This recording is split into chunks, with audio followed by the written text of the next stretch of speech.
Na, baila pa ka.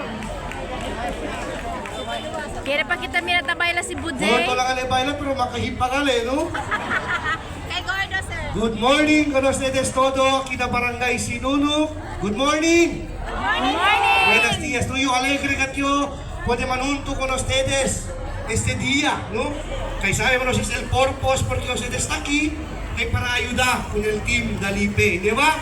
Sí. Pwede kita puro-puro con el team Dalipe? Gracias. So, mandat ana yo reconoce mi cuerpo con ustedes, estoy yo si concejal Bodey Cabato. Y a permitir, Señor, la ayuda de ustedes, se puede servir counselor por 2 terms siya. So, gracias ngayon con ustedes. And sabi ustedes, no? Yung prinsipya yun, no? Before kita konsehal, ay informe ko sa siyo, yung granda yun na Bali. Alam niyo saan ang Bali? Baliwasan. Ay, Baliwasan. Sabihin ko pa sana Bali, Indonesia. Pero alam niyo kung bakit ko binanggit yon? Kasi ang Baliwasan at Sinunok parang katulad talaga.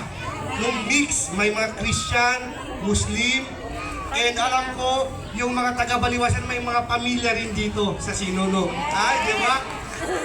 Kaya sabi ko, sanay ako, no? Kaya nung naging kapitan ako sa Baliwasan, no? Kagawad, naging kapitan ako, doon ko talaga natutunan, no?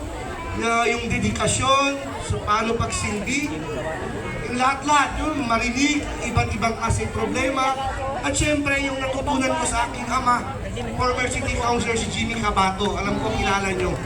Sabi niya talaga sa akin, no? Sa trato, walang Muslim, walang Kristiyano, dapat pare-pareho.